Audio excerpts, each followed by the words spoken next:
Good afternoon, and welcome to the Pervasive Media Studio online lunchtime talk. These are live every Friday at 1 p.m, beaming out onto your smartphones, laptops, iPads, and living room televisions. My name's Martin O'Leary, and I'm the Pervasive Media Studio's creative technologist. These talks are our chance to throw open the digital doors of the studio and for you to hear more from the people who are part of our community or who are working on things that excite us. An especially big welcome to you if you're new to the studio, for this may be the first time you're engaging with us. For all of you newcomers, here's a little bit about what we do. The Pervasive Media Studio is a diverse and collaborative community exploring creativity and technology, everything from comedy to coding and product development to performance art. We're a partnership between Watershed, the University of the West of England, and the University of Bristol. It's a home for early ideas, companies, and a meeting place of both the creative and commercial industries. It's a studio space, offering desk space, meeting rooms, events, and opportunities, all for free for our residents. And it's a safe place for artists to take risks in their practice and make time for collaboration. This week's talk is called Vaccines in Pop Culture, and it's by the studio's new research lead, Furaha Asani. Furaha is a researcher, mental health advocate, and writer with a PhD in immunology. She'll be talking about the history of vaccines, some of the myths that surround them, and where public mistrust of them has come from. A brief content warning: there will be some discussion of medical procedures, slavery, medical racism, and ableism in this talk, but no graphic imagery. There's going to be a Q&A at the end, with the talk running at around 35 minutes. If you want to ask any questions, just pop them in the chat window, and I'll pick them out to ask Furaha. Or if you like, you can tweet your questions to @PMStudioUK. A captioned version of this talk will be available here after the talk is finished. Before we start, next week's talk is part of our Future Themes season. Recently, the studio funded several residents and their collaborators to convene deep conversations about art, technology, and society, conversations that are both hopeful and critically engaged. Since October, we've had talks focusing on what has emerged from those conversations. Next week's talk is by Angie Buall, and she'll be looking at her Future Themes funded project Grow. Along with her company Trigger, she's been exploring ideas around our natural environment and how plants have crossed borders and have become national icons for new places. This is going to be the last talk in that series, but full details of all of the Future Themes projects are live on our website. You can get news on all of our future talks by following us on @PMStudioUK on Twitter or @Pervasive Media Studio on Instagram, or subscribing to our newsletter on our website. Please don't forget to subscribe to this YouTube channel. Button is there. Please give the video a thumbs up. The more subscribers we get, the more likes we get, the more we can share stories like this. Please feel free to share this link now, or on any of your social media. For now, I'm going to hand over to Furaha. Hi, everyone. Thank you so much for that introduction, Martin. I am so happy to be here with you all today to talk about a topic that I consider myself to be very deeply invested in and passionate about. So this is my 6th week of being the research lead at Watershed, and I'm loving it so far. And the idea to give this talk came about very organically when I was speaking with the studio's executive producer, Joe Lansdowne, and we were talking about the fact that, vaccines have permeated everyday discussions. And so when Joe asked me to give a lunchtime talk on it, I thought, well, yeah, I think this is the perfect opportunity to share a little bit about my knowledge and my informed opinions. So if you see me glancing to the right, it's just because I'm trying to, look at my phone to keep to time. I wanted to start off by saying that I know that this is a very hot topic right now. Everyone is talking about vaccines, especially in the context of COVID-19. So I'm pretty sure that a lot of people have come here with, complex feelings, perhaps, and emotions, and even questions about vaccines. And I just want to challenge you not to run away from whatever it is that you're feeling, and to identify it for yourself and to hold on to it. And after the talk, I would like you to use a filter of factual information to resolve whatever feeling or question that you're having or you're asking yourself about vaccines. So basically, this talk is foregrounded in factual information, as I hope that all conversations, hosted and held by everyone who attends this talk today will have in future. So I just wanted to say, with what I've just said now, that there's a scholar and a decolonial theorist who's Bristol-based by the name of Dr. Foluke Adebisi, who keeps reminding me that as human beings, we are in a constant and consistent state of learning and unlearning. And to fully engage with whatever feelings we are having about, any subject, and in this context, obviously vaccines, that we need to be open to absorbing new information. So please do keep that in mind as this talk goes on. So I want to tell you a little bit about my history with vaccines from a personal and a research context. So I was born in Nigeria in 1986. So in the late 80s, I had the privilege of receiving many of the vaccines on the childhood vaccination scheme in Nigeria. So I am of the generation that has the BCG scar on my upper left arm. I also received DTP and vaccines against meningitis, and so the Men-C vaccine a number of times in my life, as well as yellow fever. And where I'm from, Nigeria in West Africa, I know that when you travel across certain regions, you are required to provide or produce what is known as a yellow fever card to show that you have indeed received a vaccine. So I traveled from Nigeria to South Africa for my undergraduate and for my master's in biochemistry. And during my master's, which was purely by research, I worked with human blood. So it's standard operating procedure that whenever one does any kind of work with human blood, that you receive a hepatitis vaccine to minimize a risk of infection or contamination. So because of my research, then I received the Twinrix vaccine, which is a couple of hepatitis A and B, which is a vaccine that hepatitis A and B. And then when I moved to the UK for my PhD, which I did at the University of Sheffield in the medical school, again, I was working with human blood. And this time I was working with blood from HIV patients and as well as from people living with from myeloma patients. And because of the context of my research, I did my work within a lab known as a containment level 3 lab, which is just a fancy way of saying a very highly secure lab. Now, work that was being done in that lab, not by myself, but by other researchers, was work on meningococcal strains. So because I was in that environment, again, I had to receive the Men-C vaccine and also pneumococcal vaccine. So what you can see is that throughout my life, I've had the privilege of receiving vaccines, both because of my, health reasons, just as a person who happens to be in a place where vaccines are being offered and accessible, and also because of different research contexts that I've been in. As a Nigerian, then, I'm very happy to say that as of 2020, Nigeria was declared free of wild-type polio. The reason that this is such victorious, and I use that word very deliberately, the reason that this is such victorious news is because up until a few years ago, Nigeria was only one of 3 countries in the world, the other 2 being Pakistan and Afghanistan, to still be battling with polio.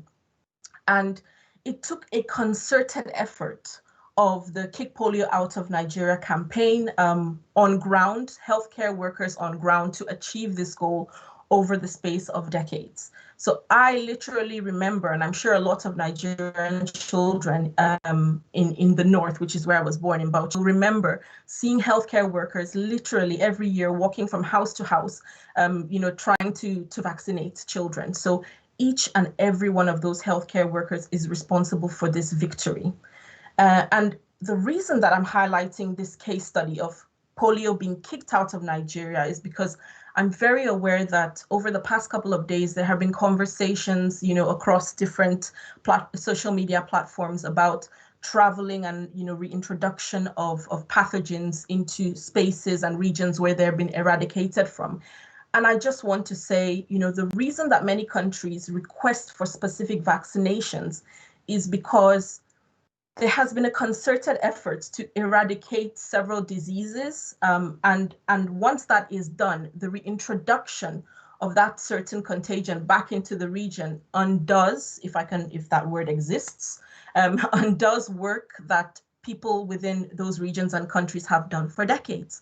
And we know of case studies of this happening. So please, be considerate when you're traveling. It's a two-way street. It's not just about receiving a vaccination to protect yourself, but also to protect that country and to kind of show respect for the work that they have done. So with that being said, then I would ask Martin to play a video that's going to introduce us or remind us about exactly what vaccines are and how they work with our immune system. So Martin, if you could please play the video. To understand how vaccines work, it helps to look first at how the immune system works, because vaccines harness the natural activity of your immune system. There are about 100 trillion bacteria and viruses on your body. Not all of them cause disease, but some are able to get inside our bodies to multiply, and this can make us ill. There are barriers to stop this happening, but suppose some disease-causing bacteria do get through. Your immune system is quick to recognise them as invaders. This is because the proteins or sugars on the bacteria's surface have different shapes to any of the ones in the human body. They trigger a complex chain of events involving many different types of white blood cells working together. One type of white blood cell is able to make antibodies to fight the invaders. Antibodies can stick to the proteins or sugars on the bacteria's surface, and this kills the bacteria or disables them. However, not all antibodies will work against these bacteria. They have to be exactly the right shape, a bit like a key fitting a lock. Our bodies have a library of billions of white blood cells, each of which can make just one shape of antibody. Only a few of these antibodies will match the invading bacteria. Producing antibodies of the right shape can take several days. By this time, there could be billions of disease-causing bacteria in your body.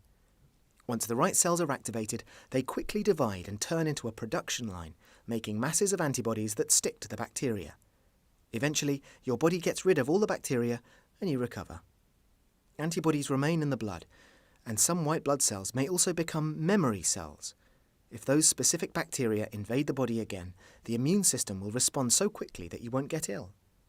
Vaccines work in the same way. They contain weakened or dead bacteria or viruses, or even just a few proteins or sugars from the surface. This is enough to convince the immune system that a real invader has got in. The same process takes place as when real bacteria or viruses invade our bodies, except you don't get ill. Afterwards, if your body ever meets the real thing, your immune system will remember it and get rid of it before you even know it's there.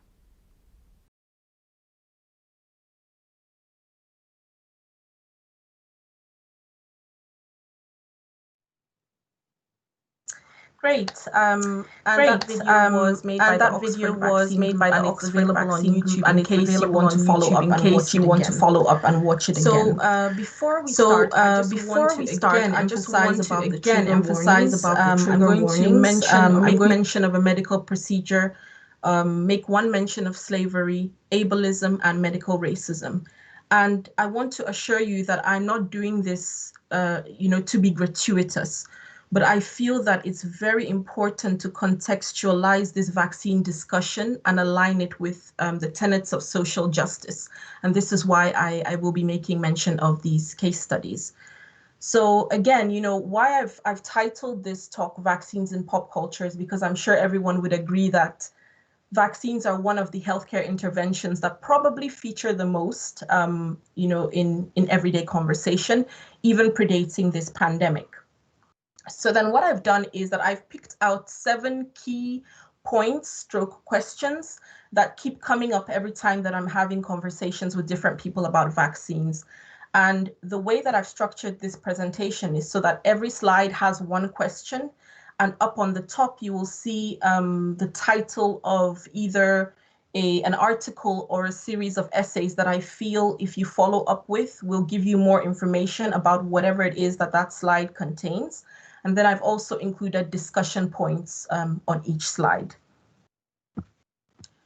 So then the first question is, what exactly is the history of vaccines? And I would signpost you to the website that is run by the College of Physicians of Philadelphia. And it's a fantastic website because it literally has a horizontal timeline that you can drag across and see, different, not just medical interventions, but also socio-political, geopolitical occurrences through the years and how they've affected, the evolution of vaccination. And the first thing I would like to do is draw your attention to the middle of the slide that says, that's talking about Edward Jenner's smallpox vaccine. And the reason that I've put this on the middle of the slide is to kind of emphasize that as a bioscience student, I remember learning about the history of vaccines and how much emphasis was placed on Edward Jenner's work, which is fantastic. Edward Jenner did, I shouldn't actually say fantastic, because, at that point in time, he did partake in what would now be known as unethical practices. So I will replace that word with significant.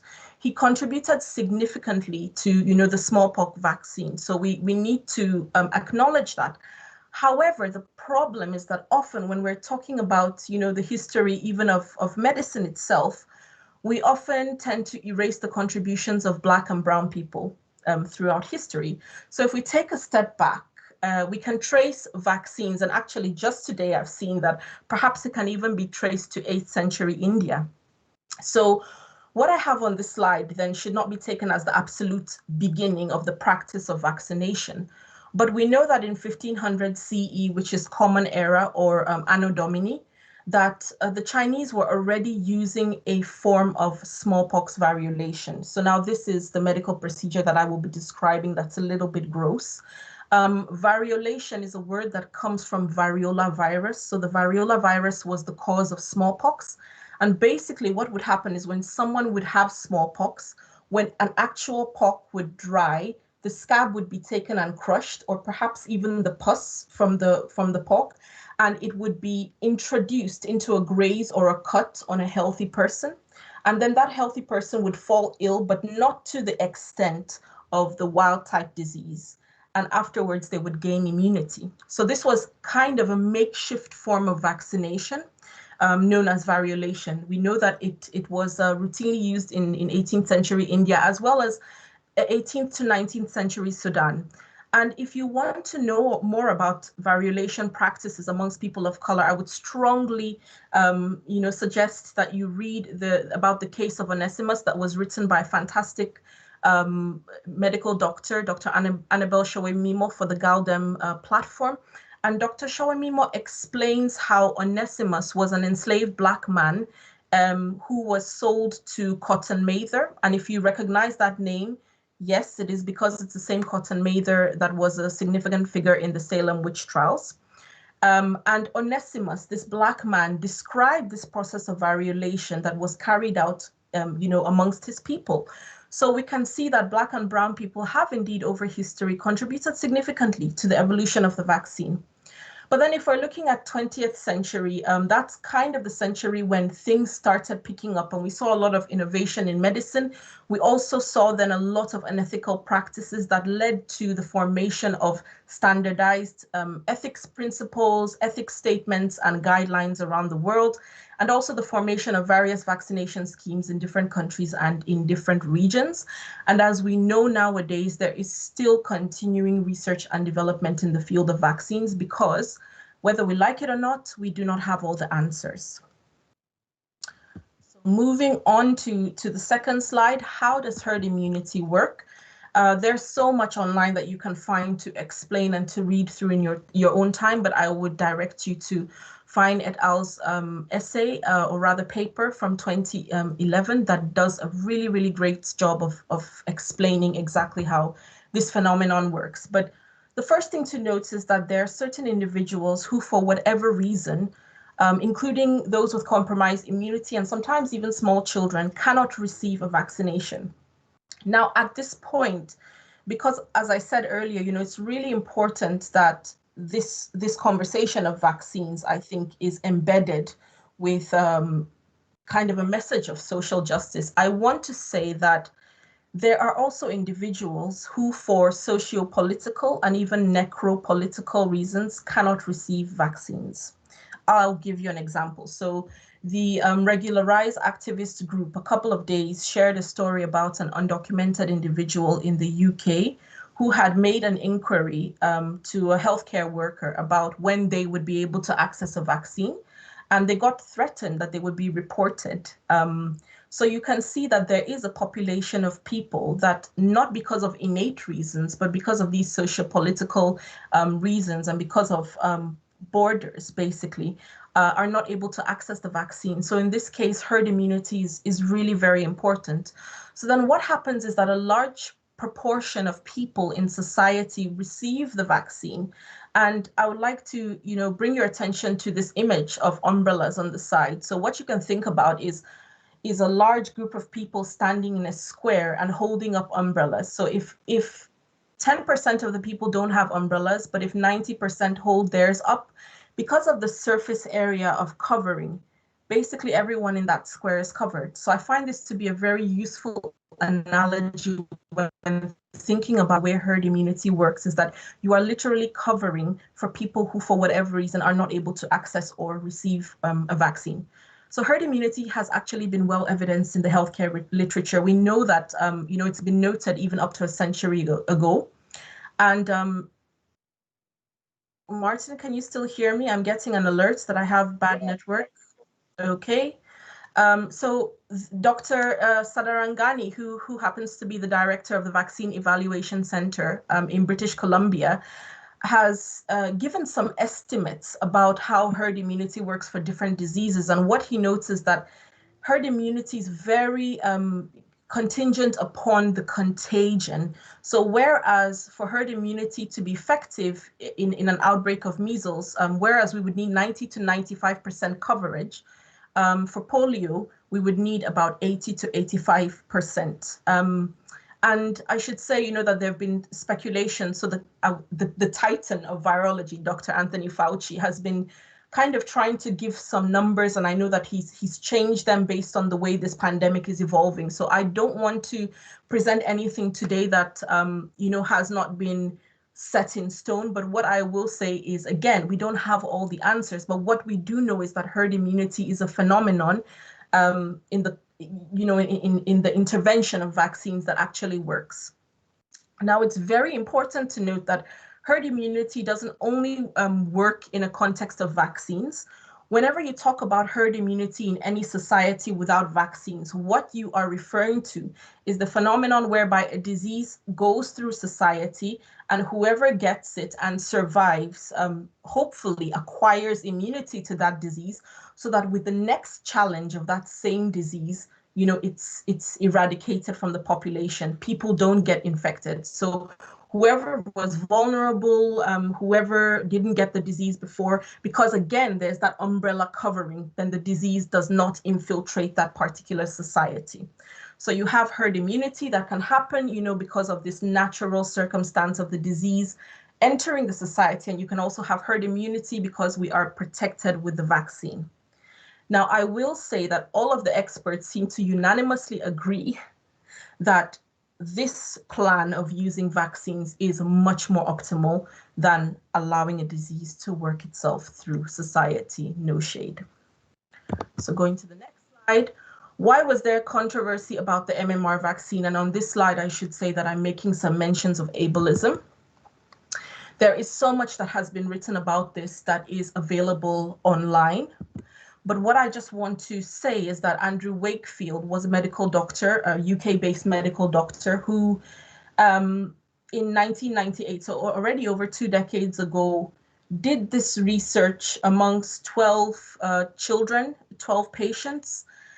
So very small population, and falsely linked the MMR, which is the measles, mumps, rubella vaccine, to autism. And then what happened was, he took these findings and he immediately ran to the press. So we refer to this case study as science by press release. So you're not waiting for anyone else to replicate your results or to see if they're robust, or, you just want to immediately go straight to the press. And what happened was, the story was picked up. And over the decades, we can see that there's been a lot of celebrity endorsement. Now, it's very important to say that of the 12 people whose names were attached to that study, 10 have totally withdrawn and, rejected, kind of, what is the word now? Basically said, listen, we were wrong here. So that tells you a lot. And the study was retracted by the Lancet journal. And I think this is probably one of the most famous, if not the most famous case of in fact, the word fraud, allegedly fraud, has been linked to the case a lot. And this is one of the most talked about cases on science miscommunication. I think that this kind of, just to me, shows how important bioscientists, and when I say bioscientists in this context, I'm including healthcare professionals as well, how important it is that when we do our research, it's not just peer reviewed, but in sharing it and in communicating it across, that we are held to account. Now, what is very important is that the conversation initially started about vaccines and about vaccine safety, but it started shifting and focus was given to autism and the occurrence of autism. So then, with this shift came, the conversation took a very ableist stance. And as Anthea Rowe wrote in 2015 for Quartz, is that instead of reassuring patients or parents, that vaccines don't cause autism, which again is factually true, why don't we start refuting anti-vaccination advocates with the fact that autism isn't a catastrophe? And I think it's really important that when we're talking about the MMR vaccine, that we make sure that we do not use ableist language, because what has happened again in this conversation is that the able body has once again, as society always does, has been placed on a pedestal and kind of presented as the epitome of human worth. And that is not true. That is a lie. That is actually a man-made lie. So this entire case study, I think, once again goes to show and highlights mainstream culture's contempt for disability and neurodivergence. So it is really important that those of us with the knowledge stand against this, and that we keep on, speaking against this ableism, and that we keep actual information into every single vaccine conversation. Very unfortunately, that in the 2 decades, just over 2 decades since this study came out, that the damage has already been done, because we can see that there have been several measles resurgences in different parts of the world. Just going to check my time really quickly. The fourth is, well, where does vaccine hesitancy and doubt come from? And on this slide, I'm going to be making mention of medical and scientific racism. So I will direct you to Martin, am I still with you? I'll direct you to an article that I wrote a couple of months ago that talks a little bit more about this. But what is important to note is that vaccine hesitancy has always existed. It's existed for as long as vaccines themselves have existed. But we know that the Wakefield case study did, kind of push this new wave of fear, of doubts, of questions. At the same time, I also want to point out that there are many cases of around the globe of medical and scientific racism that have led to legitimate fears amongst populations of Black and Brown people to do with healthcare interventions. I think one of the most talked about cases is the Tuskegee case, whereby syphilis treatment was withheld from Black American men over a period of decades. So there you have medical racism, you have this zero ethics, zero concern and care for the life of Black people. And that was in the middle of the 20th century. That's actually not that long ago. And even if you want to say, oh, well, we're in a new, we're learning, we're doing better. Actually, I would like to tell you about the Trovan trial, which involved a very highly placed pharmaceutical company that ran allegedly unethical trials in northern Nigeria in the late 90s. And Professor Ayodele Samuel Jegede wrote a paper about the polio vaccine boycott. Now, remember, I was talking earlier about polio in Nigeria and the effort that it took to eradicate it from Nigeria. And Prof. Jegede links the fear and the doubt that stem from that Trovan trial to the polio boycott. So it's really significant to note that medical racism does so much harm on so many different levels. Another very sad case study is, it comes from Pakistan, which again is another country that's still battling with polio right now. And what happened, this was in the 2000s, is that the CIA ran this fake vaccination ploy in an attempt to track down Osama bin Laden. And there has been a paper that was published in 2014 by The Lancet that once again links the effects of this doubt, sown by what happened with the CIA to doubts about the polio vaccine. So you can see that there are far-reaching effects due to medical racism whenever we talk about fears around vaccines. Now, I think everybody's familiar with the fact that a couple of months ago, probably even soon, a year. Wow, it's been a while. There were some French doctors that were talking openly on television about COVID-19 vaccine testing on the African continent, and one has to ask, where did that audacity come from? Where did that, there was no fear in them expressing on live TV that these were their plans. So we can see that medical racism is literally not a historical thing. It's still ongoing. So once again, there is a responsibility, especially for those with privilege within the biosciences, science communication, and healthcare sectors, to keep not only pumping factual information in, but to actively investigate who is complicit in medical racism and to redress that.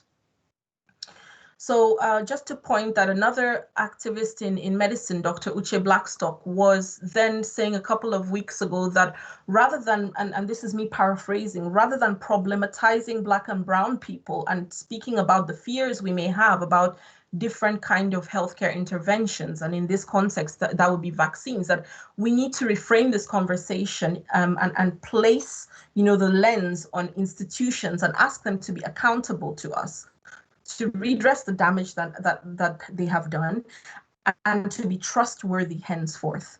So basically, presenting this slide, I hope that it's obvious to see that I will always hold space for Black and brown people, especially, who have doubts around vaccines because of medical racism. And I do think that those of us with this kind of knowledge, as much as possible, it would be great if we try to, kind of counter misinformation that is out there.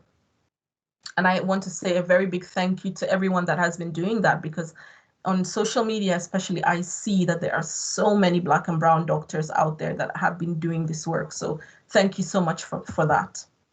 Now, I'm not a vegan, but this question has been posed to me before. Should vegans be vaccinated? And I just want to say that according to a number of vegan scientists, in a nutshell, the answer is yes. So we know that vaccines often contain animal-derived products. Unfortunately, we don't have vegan vaccines that are readily available right now. The Vegetarian Society put this quote on their website to say that, this Pfizer press team has stated that their vaccine doesn't contain animal products. And the Vegan Society have said, our definition of veganism recognizes that it is not always possible and practicable to avoid animal use, and this is particularly relevant to medical situations. And what I found interesting was this blog written by the vegan biologists in 2016 that tried to align the tenets of veganism, which is reduction of harm, with the tenets of vaccines, again, which is reduction of harm. So there was this alignment in saying, well, this is the decision that I'm going to make, basically to encourage people to get vaccines. But just very important to say, even when we're talking about vaccines and anti-vaccine sentiment, that we shouldn't conflate that anti-vaccine sentiment with veganism.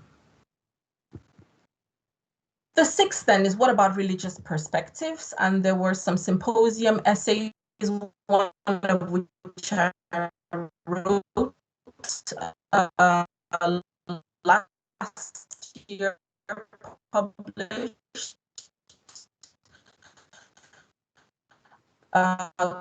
called the vaccine care professionals from different countries around. Martin? Okay. Sorry about that, everyone. This is just my crap internet. I apologize. So a group of Muslim scholars and medical and healthcare professionals came together from different parts, from different countries on the African continent to publish a declaration known as the Dakar Declaration on Vaccination in 2014, encouraging vaccines and vaccinations. A statement was released by the Orthodox Union and the Rabbinical Council of America in 2018, and in 2019, the Vatican's Academy for Life, came out to encourage parents to vaccinate their children. And we know that His Holiness Pope Francis, I think it was last week, was talking about the fact that he scheduled himself to go in for vaccination, which I believe should have been this week or perhaps next week. But what is interesting to note is that in a US context, and I tried to find other countries and I wasn't able to, but I know that in the US, apparently there are still some states that grant religious exemption from kids having to be vaccinated. So immunization is another word basically for vaccination. So there are, exemptions that can be obtained on religious grounds in 45 states, and apparently on philosophical grounds in 15 states. Now, I think what is probably something that is on a lot of our minds is about the COVID-19 context then. And a couple of days ago, the UK government released their plans for how this vaccine is going to be delivered. So if you go to recent and upcoming changes on gov.uk, you will have access to the plan. Now, I should say that, sometimes it can be really intimidating when you see a 40-page plan. It's like, I know for me it is. But you can get information that you need just from the executive summary, which would probably be towards the front of the report. So I think what should be noted is that there's actually more than one COVID-19 vaccine. And if you want to have a look at the vaccines, you can go onto the Regulatory Affairs Professional Society website. They operate a COVID-19 vaccine tracker, and they will show you the name, the type, the primary developers, the country of origin, and which countries have authorized and approved these vaccines. And when I checked, which was 4 days ago, I think it was, when I made these slides, there were so far 9 approved vaccines globally. But in terms of the UK context and what the delivery plan would be, first of all, to say that this delivery plan is in accordance with guidance and guidelines from the Joint Committee for Vaccination and Immunization, made up of amazing experts who have been doing amazing work for decades. So far, apparently, there have been 2 million people that have been vaccinated. There are 2,700 sites for vaccination across the UK. There's a mobilized workforce of 80,000 people, 80,000 health professionals, I should say. And there have been 200,000 offers from individuals and businesses to help with the non-clinical aspects, so things like administration. And obviously, the vaccine is going to go to priority groups first. So that will include the elderly. And I don't want to mention anything else in case I've gotten it wrong. But what I will say is that if you are interested in seeing there are 4 priority groups that have been outlined, then you can go onto the website and you'll see that there. But what is really interesting is that they state that hopefully all adults should be vaccinated by autumn. But again, keep in mind that not all adults will legally have access to this vaccine.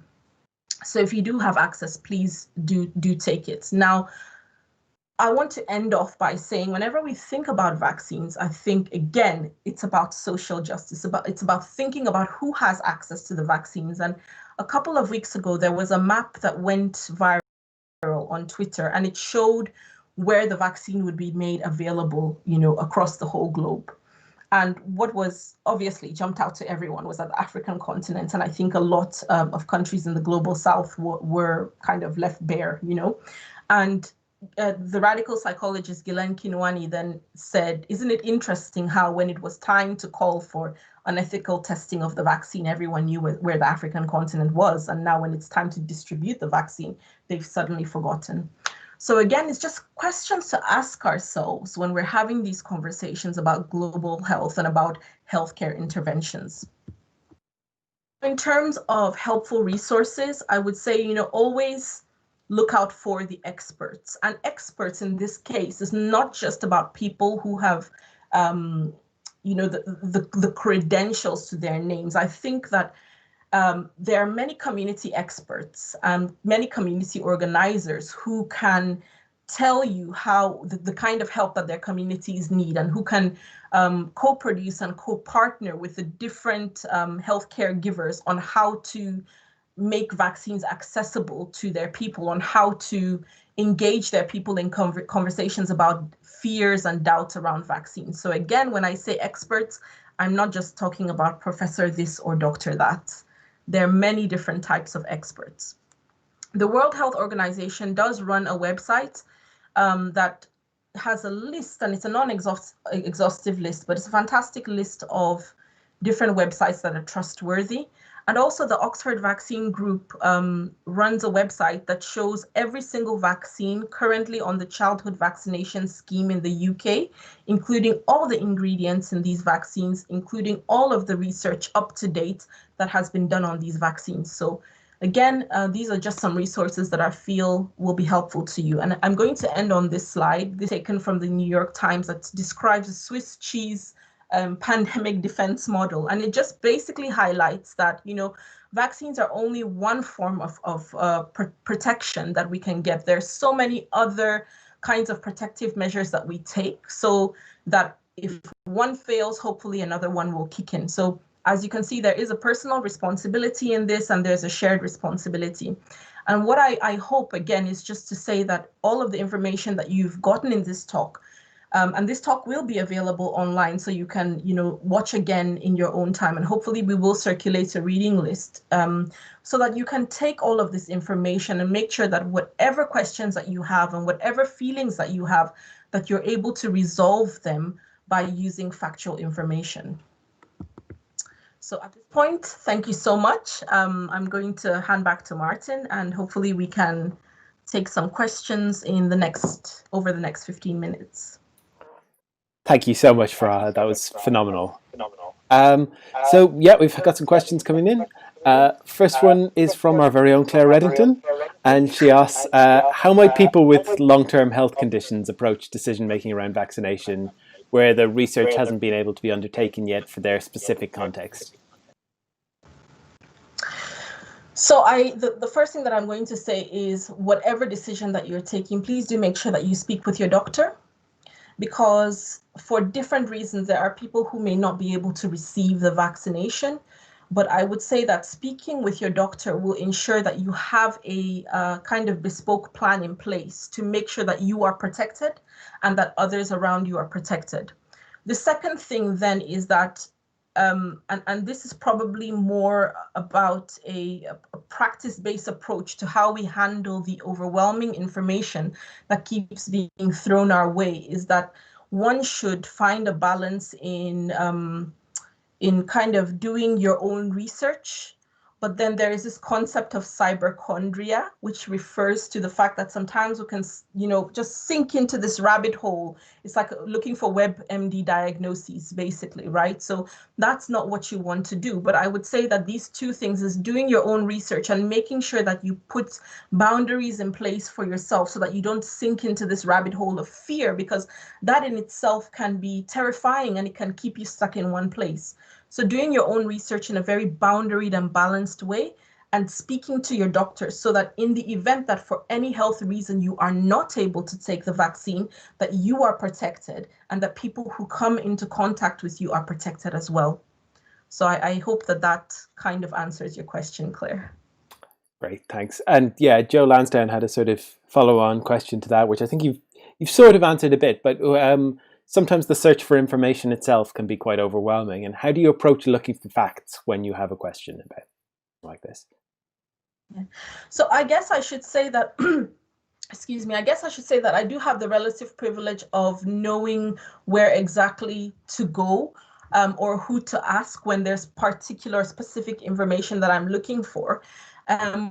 What I would say then is perhaps dedicating some time to looking for specific people that you can follow. Yes, I will say follow. I think Twitter is a fantastic tool. And also accepting that even experts are fallible. So my dad always used to say something to us, is that whenever you hear anything, even from someone that you trust, take it in the moment and then go back home and do your reading on it. So it's like a double check, and it's, again, a triple check. So I would say following experts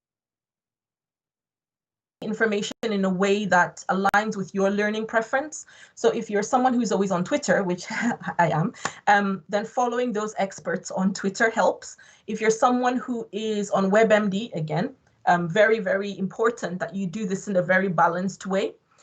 But also, I think the first thing that I would say is to try out this Oxford Vaccine Group. They are very good at putting out what their conflict of interest is.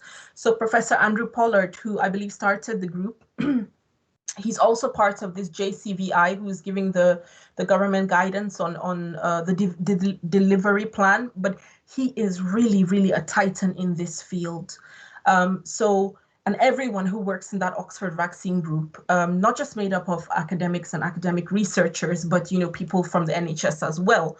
So I would say that going to those websites, the Oxford Vaccine Group, going to that website that the WHO runs, that links to different websites where you can find information, and going to trusted voices as well. Thank you so much for that. So Duncan Speakman has a sort of slightly different question. Could you give us an idea of how these ethical guidelines were introduced over the last century, and what kind of guidelines have come in? How have we gone from Edward Jenner to what we have today? Okay, so I don't know every single one that has been introduced, but I know that there is a Declaration of Helsinki that kind of governs, and I should say that trigger warning, because this is going to, mention the Holocaust, is that there's a Declaration of Helsinki that speaks to research that involves humans and animals. And very unfortunately, because of the horrid and horrendous events during the Holocaust, that was one of the things that, triggered Nuremberg Code, and then, Declaration of Helsinki, and every single university and every single medical school in the UK. So I can only speak in a UK context because this is where I did my PhD. Every time that you want to do any kind of research that, and I should not just say medical school, actually, this is across all departments. Anytime you want to do any kind of research that involves humans or animals, you need ethical clearance, you need ethical permission. And now the ethics committees are not just comprised of, in a medical school context or in a biosciences context, it will not just be, they will not just have people, academics on board. They'll also have patient representatives. Sometimes they may have people from the community, so that you have this kind of input from all of the stakeholders in your society. That will decide whether or not you need to amend how you're going to, run your whatever kind of research that you're doing. But I will say that, again, just to take a step back through history, is that it is very unfortunate that we have had these horrors that have taken place and that have been enforced onto different populations because of discrimination. That have led to people going, oh, maybe this is not what we should be doing. Maybe we should have, some kind of guidance in place to make sure that we are not killing people for bigotry and discrimination. So it's very unfortunate. So, I mean, if you look back again, I mean, even the way Edward Jenner did his own research, he noticed that milkmaids were, getting immune because it was in the context of smallpox, because they were milking cows that had the cow version, if I can put it that way, of smallpox. And so he decided to do his trials on a child. So again, this is why I say, Edward Jenner, significant contribution to healthcare, but at the same time, very unethical research. So yeah, there's a lot of ugliness in medicine and in healthcare. Thank you for that. So I had a question myself. So a lot of us are having conversations about vaccines with people, with friends, family, some of whom may be less convinced than we are about vaccines. How would you suggest that people manage those conversations if we're not experts ourselves? Like, how do you go about convincing someone when you don't have all of the answers? So I would say that the most important thing is to make sure that whatever you're speaking about is foregrounded in factual information. I think that there's also the necessity to always admit that we don't know everything. I think that there is space, depending on whatever it is that the other person is saying. And obviously, you're invested in them if they're your family members, right? Or if they're your friends. So there's a measure of space that I would say you can try to hold with them till a certain point. But I think, have conversations with people, try and give them as much factual information try and meet them at a point where they are comfortable, try and engage with the fears that they have. And I think I always say this is not just about quashing mistrust in vaccines, but it's also about plugging that hole with information that builds confidence. So I'm not sure if that helps. I know it's easier said than done, but it's always about countering misinformation with facts. And if Martin, if all fails, then it's really important to note that, you can, just like the Swiss cheese model says, there are other protective measures that one can take for this person and for oneself, because it's a two-way street. It's not just that person who needs to be protected, but it's everyone who comes into contact with that person as well. Thank you. So Alice Quigley has a question about should ethical guidelines now also consider global distribution as well as the development of vaccines? So it's not just the richest countries first. And who and how do you think should approach this? In a nutshell, Alice, my response to that is yes. I definitely think so. I think that in terms of who is going to decide how this goes, is obviously that's what the World Health Organization is there for, right? But I mean, this is the case right now. The World Health Organization has existed for a while, and we're still seeing a lot of global health inequity. So I know, so there's a scholar, an academic, Professor Madhu Pai, who always talks about the need for global health equity and bringing, when decisions are being made on these table discussions, bringing people from the global from the global south to sit at these tables, to participate in these discussions. So while I can't, outline a strategy for use, I would say that I think that the first step is to make sure that scholars and healthcare workers from the global discussion, and I think that they are probably best placed to tell us what strategy would be most effective in those communities. So I think that's probably all I can say about that within my range. Thank you. And Tony Bajam, sort of building on that again, asks, there's an emerging trend of people, particularly in the UK South Asian community, who are skeptical of the vaccine, and they've done misinformation being shared on WhatsApp and so on.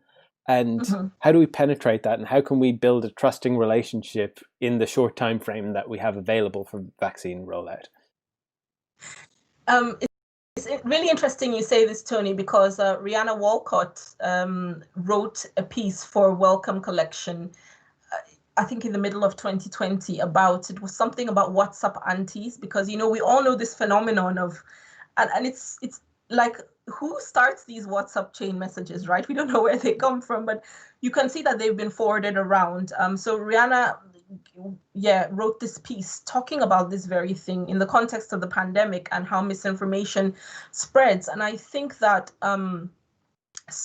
I know that certainly I've received some of these messages, and I'll say two things here. The first thing is that it's really, really important to make sure that people don't just take knowledge that they receive on WhatsApp. Because I've seen some of these messages and they're signed off by, professor this or professor that, and it's very clearly some troll who made up a random message. So it's really important to circulate to everyone who is, you've received a message from that. Please do not just accept every single message that you receive as being from an expert or being from someone who knows exactly what is going on. The second thing then is, so I'll tell you what I did when there were some conspiracy theories that were linking 5G to this pandemic, which I should say is factually inaccurate. And there happens to be, my best friend actually did a PhD in 5G technology. And, I just called her up and I said, listen, I've gotten a number of messages. I need you to make a WhatsApp message that I can circulate and sign your name to it. And let's direct people so that people know that you are an expert in 5G. And that's what we did. And we were able to circulate it to some sources that had sent us some material. So it's again about countering all of these false narratives with factual information and using the same platforms. So I would say kind of trying to kick out the misinformation and countering it with facts. Yeah. All right. I feel like I'm repeating myself. No, Sorry. it's an effective communication technique sometimes. One last question then from Lucy, and the JVCI's new approach to vaccinating more people with a single dose, that's going to have implications for public trust, since it deviates from the vaccination approach in the clinical trials that we've had. How do you think science communities can help to reassure the public in this? And obviously, we should say that we are not here in the business of developing our own vaccination strategy. We're criticizing government policy. Yeah, I think that this is actually something that is straightforward. Hopefully, is that I would say that writing pieces and threads explaining what is going on and where the deviation point is and why there is a deviation point, and always linking to the original sources. So if explanations are given, so for instance, now this is a totally different thing, but Dr. Anthony Fauci had changed his estimates about the percentage that he was guesstimating that would yield herd immunity in a USA context. So he changed that, and again, he's a decades-long virologist. So it's about that. It's saying, listen, we are not infallible, but we are constantly evolving our strategies, and these are the reasons why. So I think that people will appreciate honesty and transparency. And again, as Dr. Blackstock said, it's that institutional trustworthiness. So why are you changing your plans and not telling me why? Just explain it to me. Explain it to me. And I think that another thing that is so important to do is to use and invite community organizers on board, because there are always people in every community that are trusted by their communities and probably have some kind of link to healthcare work, because we know that social justice always involves aspects of healthcare, right? So I think that it's that linking between the science communicators and government bodies and community workers, and that co-production. So producing and making sure that there's a horizontal accountability, because this top to bottom kind of trickle down thing, I don't know how effective that has been historically. So again, going back to the science communicators, I would say that it's about using every platform at your disposal to put out, again, factual information, the same thing I keep saying, factual information, but in an accessible way, and always linking back to the original source. And if you have the access to asking certain questions of these policymakers and policy influencers, making them realize we need more than, I think at this point I better stop, but we need more information. We need more information. Thank you so much, Furaha. I think we'll call it a day there. Thank you so much. That's been really informative and really clear, and the comments in the chat have been fantastic. So thank you so much. Thank you.